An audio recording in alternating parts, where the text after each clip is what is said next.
and teens who are raised, and this is from a different article, and this has to do with religion in particular. And this article, I just came across it this morning when I was putting some final touches on what I wanted to present. And this particular article was talking about how important it is for young people to have some religion or spirituality. And it said that kids and teens who are raised with religious or spiritual practices tend to have better health and mental health as they age. It also says kids and teens who are raised with religious or spiritual practices tend to have better.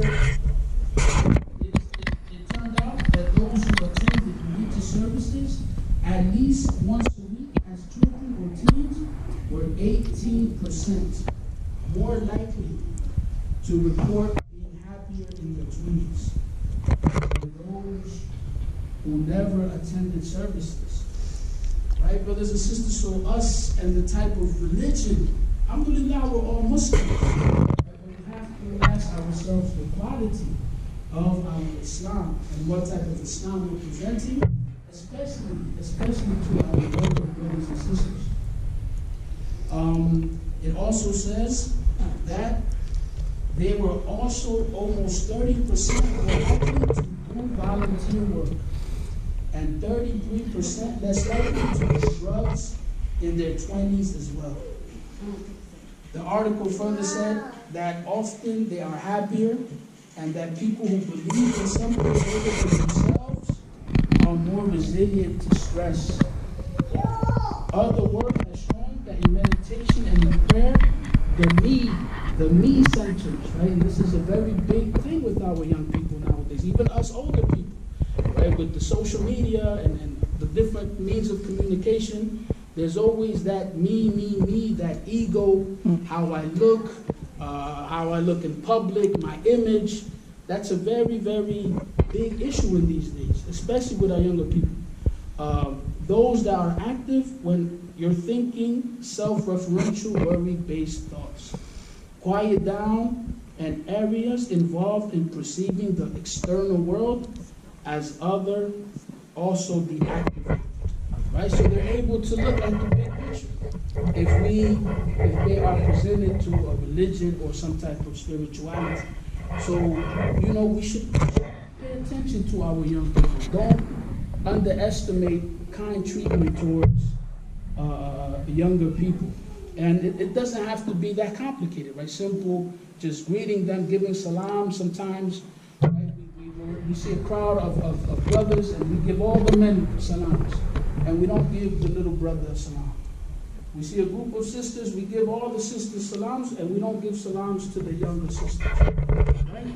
So we have to do some basic things, right? Again, the type of Islam that we're practicing, right? All of us, if I come and I start giving a talk about Hajj and how beautiful Hajj and Hajj and Hajj, we can all get excited and want to make Hajj and dream about making Hajj, right? But it's those day in, every single day, every moment, right? How your relationship, how you're portraying, how you're attached to Islam. That's where the challenge is, right? To be a Muslim at work, to be a Muslim at school, to be a Muslim with someone who is not, concerned about you and what you're about, right? Having those Islamic interactions on a moment-to-moment basis. So that's, we should definitely pay attention to the younger people. And we have to consider something. There were also, the Prophet ﷺ himself, he didn't become a prophet until what age? 40. He was 40 years old, sallallahu alayhi wa sallam, when he became a prophet.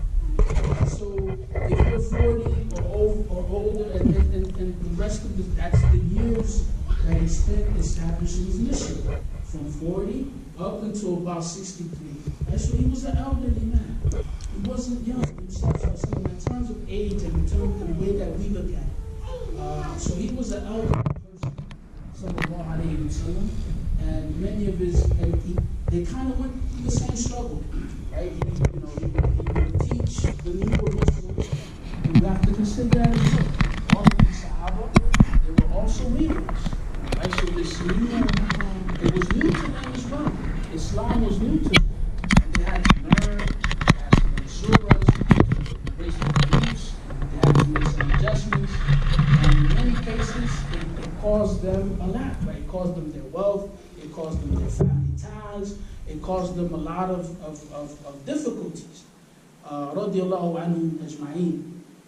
So if you're older, it doesn't mean that, no, you have the ability as well to do the best that you can and to influence those around you as an older, mature Muslim, inshallah ta'ala. So that's one point from my personal journey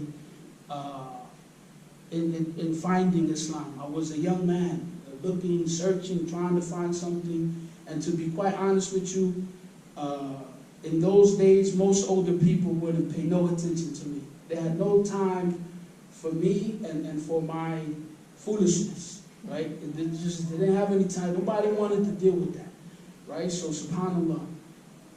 And then, to come here and be honored by you all is, subhanAllah. Number two is that there was some limited resources. Number one, limited male adult supervision and limited, resources as well.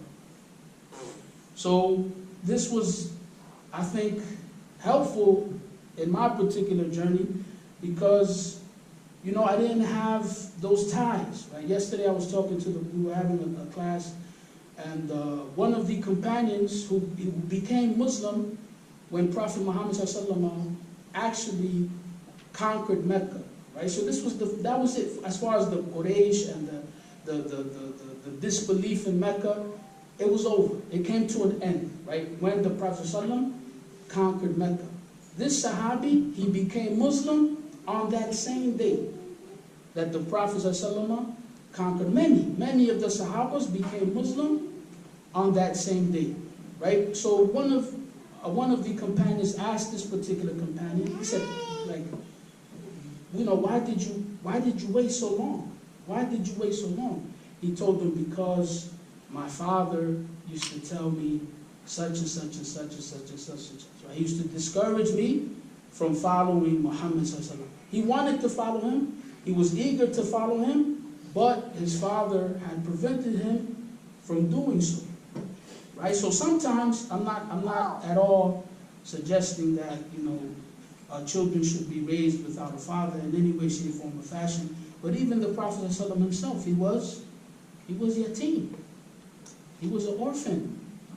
Right? And not just that he was an orphan from the father's side, because in Islam, the orphan is the one الَّذِي مَاتَ or فَقَدَ أَبَاهُ, the one who lost his father. Right? That's the orphan in Islam. Right? So the Prophet ﷺ was not just orphaned through his mother, but through his father, but he was also an orphan through his mother. He didn't have his mother as well.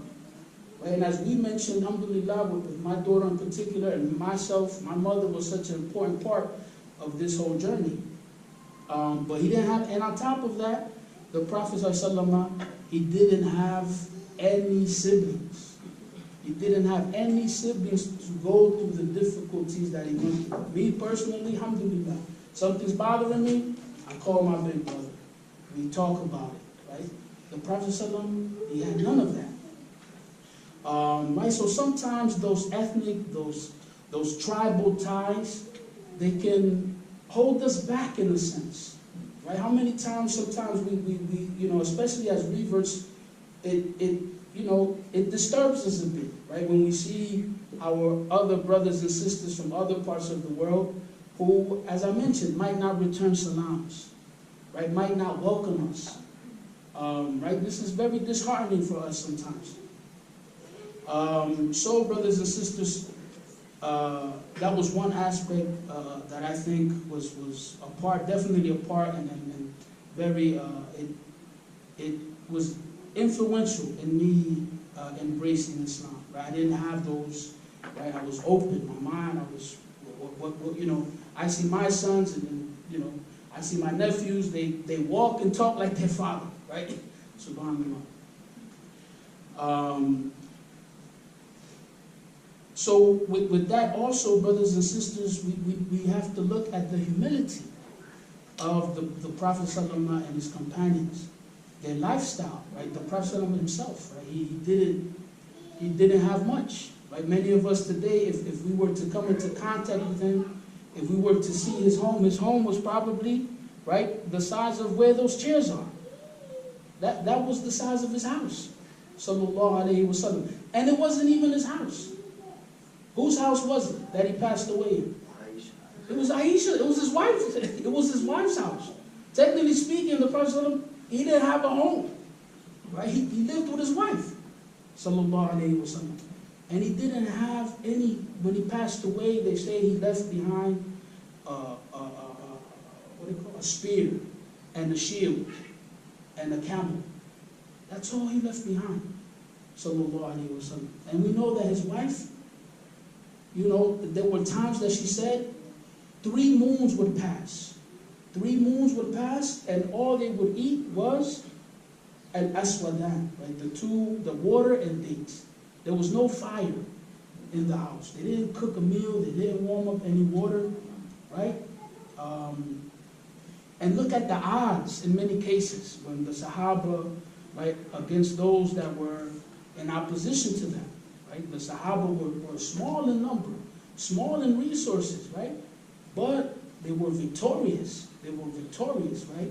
So it wasn't always about having this or having that, right? No, it was about what they had and making the most of it, right? And utilizing those things that they had.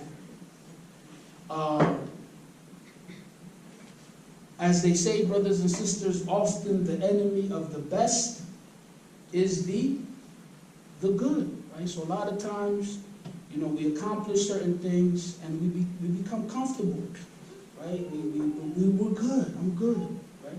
So we have to be mindful of that. We have to be mindful of that. And I'm not at all, there were some Sahaba who were multi-billionaires, right? They were multi-billionaires. So in no way, shape, form, or fashion, I'm just making a point that was my personal, and also there were many, many Sahaba who faced similar things. Another point I think that was very influential in us embracing Islam was that it was a family issue. Islam was a family issue. My mother, may Allah have mercy on her, she made sure that we ate dinner together. Every night we ate dinner together. Alhamdulillah. And until this day, I try to make sure that we eat dinner together. You know, and just to be with each other, to connect, right? To just see, to talk to each other, right? What's happening? And we discuss whatever, you know, you saw this, you know, you heard that, whatever we're talking, we're discussing, right? So it was a family issue in our home, right? Islam came, my mother was talking about it, my brother was talking about it, I was talking about it. We were all discussing this new idea of Islam. And also, right, some things that we would do also before Islam was that we always had weekend breakfasts together. Saturday, Sunday, we ate together as a family before Islam. So, subhanAllah, within Islam, we're encouraged, right? As the Prophet ﷺ said, what's enough for one person in terms of food, what did he say? What's enough for one is enough for two. What's enough for two is enough for four, right? And on and on and on. So this encouragement, right, at these moments that we're looking forward to our food, we want to eat, we're hungry, right, that we take a moment. Let me invite someone. Let me invite my brother. Let me invite my sister. So that was another point that I think was very beneficial in us embracing Islam. As far as learning Islam, for me personally, you know, I don't need to take anything away from our youth, our imams, teachers,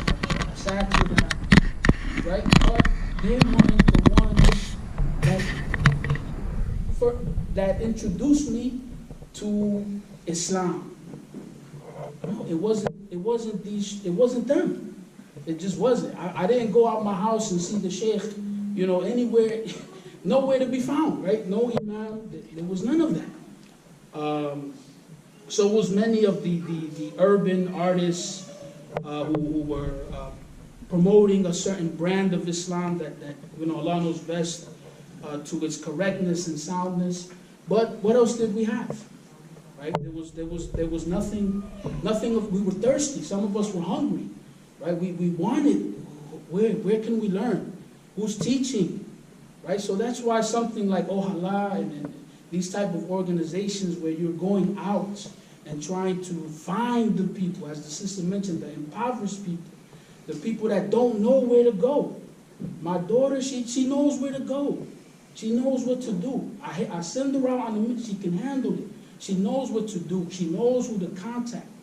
Right? But what about those that they just don't? They don't know what to do. They don't know where to turn. What about them? Who's reaching out to them? And if we look early on in the da'wah, with the Prophet, those were the ones that were embracing Islam as well. Those impoverished, those people that were left right to the side. They were also, he would connect with them. This is a soul. This is a human. Okay, you want them to go to hell? No, right? We want them to go to Jannah. And we might be that link. They see you. The other day I met a young man. He was eager. Like, he didn't even know me.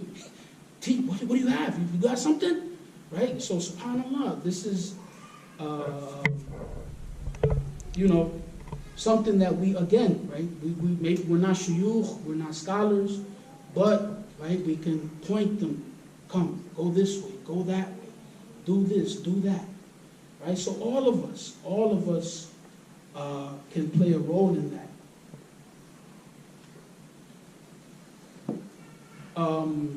So when I reverted, also it was these regular musallin, as Brother was mentioning yesterday.